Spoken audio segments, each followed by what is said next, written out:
Bismillahirrahmanirrahim. Assalamualaikum warahmatullahi wabarakatuh. Selamat siang, ini sudah setengah 12 ya. Selalu semoga teman-teman dalam kondisi sehat dan bisa menjalankan aktivitas dengan normal. Amin. Nah, di video kali ini masih berhubungan dengan steering tube. Jadi saya tidak usah tanya, atau teman-teman mungkin ada pertanyaan kenapa kapal bisa jalan. Itu pertanyaan yang aneh sebenarnya. Nah, di sini saya mau jelaskan mengenai steering tube, masih berhubungan dengan video kemarin. Nah, di dalam sistem penggerak kapal, sudah pernah saya tunjukkan di video sebelumnya, yaitu kapal bergerak karena ada komponen dari mesin sampai propeller.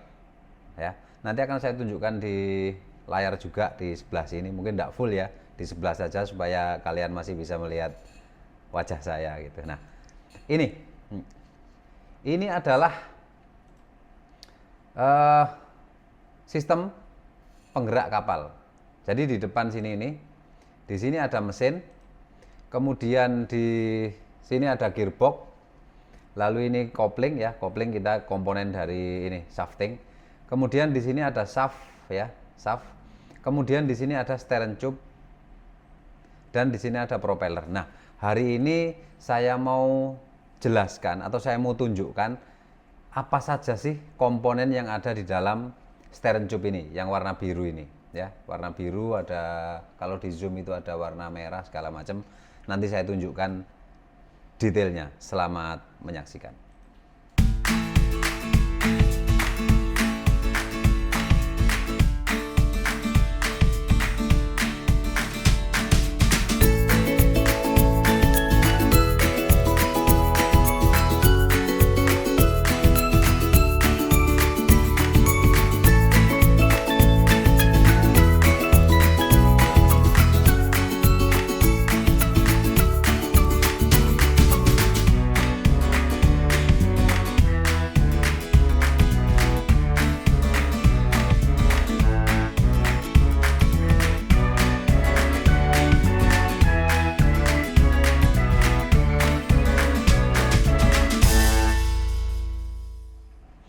Yang pertama, di dalam kita membangun sebuah kapal itu kita harus menyediakan gambar ya.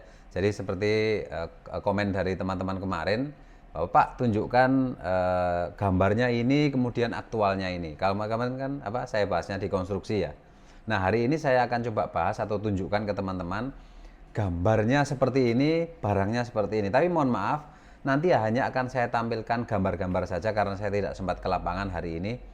Jadi di sini ada sebuah gambar, namanya teman-teman bisa lihat ya. Ini namanya gambar shafting arrangement atau rencana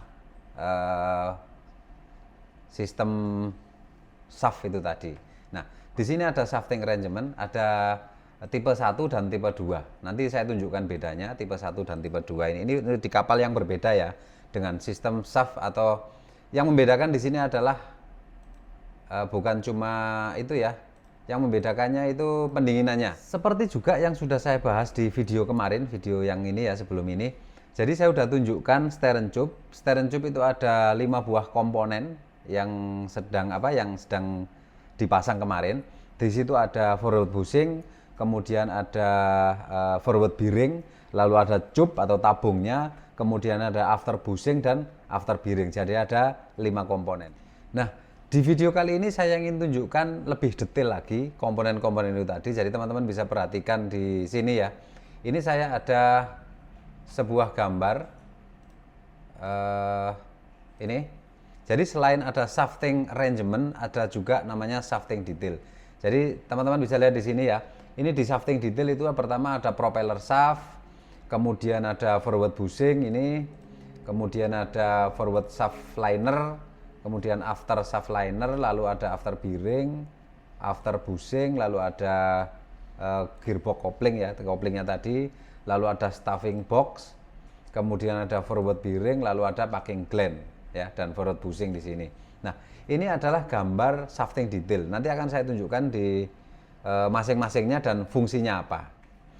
Tapi sebelum kita masuk lebih jauh lagi, seperti biasa, jadi saya membuat video ini seperti tugas akhir ya, atau seperti TA. selalu ada batasan masalah. Nanti soalnya saya khawatir kalau hari ini saya tunjukkan A, nanti teman-teman akan bandingkan ke kapal dengan tipe yang B seperti itu. Nah, jadi batasan masalahnya yaitu yang saya bahas hari ini adalah untuk shafting arrangement atau shafting detail atau stern tube yang pendinginannya menggunakan air tawar. Karena sistem pendinginan atau pelumasan stern tube itu ada dua macam. Ada yang menggunakan oli dan ada yang menggunakan air laut, bukan air tawar, karena kebanyakan kapal yang saya bangun itu ke pedalaman ya, saya suka bicara air tawar. Jadi ada dua, didinginkan dengan air, saya tidak bicara air tawar, air laut, ya air saja, ya, dan didinginkan dengan oli. Nah, di video kali ini saya hanya akan bahas stern tube dengan pendinginan air. Nah, nanti karena beda komponennya, mungkin di video berikutnya akan saya jelaskan untuk shafting yang didinginkan menggunakan oli. Di sini saya ada dua buah sistem shafting yang berbeda. Yang pertama saya kasih nama tipe 1 ya, saya kasih nama tipe 1. Ini nanti akan saya zoom, kita bahas dari belakang dulu. Jadi seperti yang teman-teman lihat di layar, di situ ada propeller di paling ujung. Jadi gambar shafting arrangement yaitu seperti ini, ada angka-angka ini, kemudian ada tabel. Angka 1 itu propeller dan seterusnya sampai angka 18 itu. Nah, di sini saya akan coba zoom ke yang bagian belakang ya, di bagian belakang, di bawah atau di depannya propeller. Nah, di sini ada, mungkin di sini teman-teman kurang jelas ya. Yang nomor 9 ini, atau saya tunjukkan saja. Yang nomor 9 ini ya, nomor 9 ini adalah after bushing. Jadi di belakang sekali yang menahan shaft itu, di situ ada after bushing. Lalu ada after bearing. After bearing itu bentuknya seperti ini juga. Nah, seperti ini. Nanti saya tunjukkan gambarnya. Nah, ada dua macam juga. Jadi pemilik kapal atau standarnya sebenarnya shaft itu harus dikasih pelindung atau kita nyebutnya shaft liner, atau biasa teman-teman di lapangan itu nyebutnya sarung shaft gitu. Nah, yang nomor 4 ini adalah shaft liner. Dia terbuat dari bronze ya, terbuat dari bronze. Kemudian after bearing yang nomor 6 ini dia bronze buat dari bronze yang di dalamnya ada karetnya. Nah, karetnya ini nanti yang akan bergesekan dengan shaft liner ya. Jadi keuntungannya apa kalau kita pasang shaft liner seperti ini, yaitu kita mungkin seumur hidup tidak akan pernah ganti shaft karena diameter shaftnya tidak akan berkurang. Yang habis itu shaft linernya ya. Yang ini yang nomor 4 ini. Yang nomor 4 ini shaft linernya. Mungkin saya tunjukkan di gambar yang lebih jelas ya. Nah, ini ada gambar yang lebih jelas. Ini adalah after bushing ya. Jadi yang warna biru ini adalah after bushing. Lalu yang warna oranye dan kuning ini adalah bearingnya. Lalu yang warna merah ini adalah shaft linernya ya.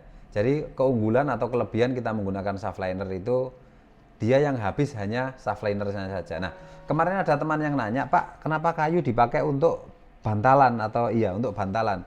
Itu namanya kayu pokhot ya, kayu pokhot. Jadi itu pada zaman dahulu, mungkin sekarang masih ada yang pakai juga. Jadi kayu ini akan mengeluarkan minyak ketika dia gesekan dengan shaft itu.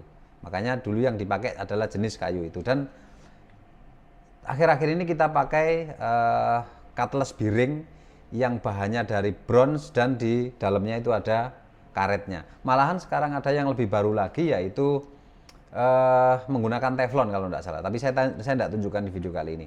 Jadi di belakang teman-teman ya, ada after bushing, after bearing, dan after liner. Tadi adalah detail dari bush bagian belakang ya, atau sistem di shafting ini bagian belakang. Nah, sekarang di bush bagian depan ada apa saja. Nah, di sini yang membedakan, yang saya bedakan ada dua tipe tadi itu. Yang pertama adalah tipe 1 dan yang kedua adalah tipe 2. Yang saya sebut tipe 1 seperti ini. Nah, ini. Jadi tipe 1 itu dia ada beberapa komponen lebih banyak. Nah, kalau di tipe 2 itu tidak ada. Nanti saya jelaskan tipe 2, saya akan tunjukkan di tipe 1 dulu. Nah, di sini ada sama, pas yang kena bantalan atau kena bearing itu dia ada shaft liner. Kemudian di atasnya shaft liner dia langsung kena ke forward bearing ya. Jadi shaft liner kena ke forward bearing, lalu forward bearing di atasnya lagi ada namanya forward bushing atau bushing bagian depan. Nah, di depan forward bushing ini untuk tipe 1 dia ada namanya stuffing box. Stuffing box dan packing gland atau penekan packing. Yaitu ditunjukkan stuffing box itu nomor di sini nomor berapa ya? Nomor 13 stuffing box. Lalu packing gland nomor 11 ini ya. Ini packing gland dan ini yang nomor 13 ini adalah stuffing box. Fungsinya apa stuffing box ini? Kalau yang di tipe 1 mungkin saya akan langsung tunjukkan saja yang tipe 2. Saya akan tunjukkan saja yang tipe 2. Nah, ini. Jadi tipe 2 sama, yang di bagian belakang sama. Tipe 1 dan tipe 2 sama. Baik ukuran bushingnya, kemudian bearingnya ataupun shaft linernya ukurannya sama. Nah, untuk yang tipe 2 ini dia tidak ada stuffing box. Dia ada langsung ini. Yang tipe 2 ini dia ada rumah bearing. Jadi dia ada rumah bearing, kemudian ada bearingnya, lalu ada packing ya, packing yang nomor 11 ini ditunjukkan nomor 11 ini. Ini adalah packing, kemudian ada penekan packing atau packing gland. Jadi dia ada linernya sama, kemudian ada bearingnya atau forward bearing sama, lalu ada rumah bearing karena ini perlu ngasih rumah ya, karena untuk tempat bearing itu. Kemudian ada forward bushing yang ditunjukkan nomor 5 ini forward bushing. Nah, dia tidak ada stuffing box. Nah, bedanya apa? Ketika dia ada stuffing box dan tidak ada stuffing box. Kita tahu bahwa pendinginan atau pelumasan steering tube ini adalah dia menggunakan air. Steering tube ini pelumasannya menggunakan air. Nah, jadi ada dua pilihan si air itu, bisa masuk dari belakang, dari bantalan belakang, yang mana di bantalan belakang itu ada after bearing, dia masuk dari depan propeller itu dan airnya masuk ngalir ke depan, sehingga teman-teman selalu menemukan ada tetesan air di shafting atau di bushing bagian depan. Biasanya itu yang mengakibatkan bilga kapal akan penuh dengan air. Dan ketika alarm bilga nyala, kita harus hisap pompa bilga untuk membuang air itu. Itu adalah kekurangan atau bukan kekurangan ya, pilihannya ketika kita memilih tipe 2 yang tidak ada stuffing box itu. Ya. Jadi di sini akan netes air. Karena ini tidak bisa kita terlalu kenceng. Kalau terlalu kenceng misalnya packing glandnya, supaya airnya tidak netes, packing glandnya kita kencengin. Nanti ini akan menekan ke bearingnya itu, si packing ini nanti akan nekan ke bearingnya terlalu kuat dan dia putarannya juga gesekannya akan tinggi. Makanya dia tekanannya hanya untuk menahan saja, bukan terlalu press itu. Sehingga akan ada tetesan air di sini, di sekitar ini kalau dia terpasang ya.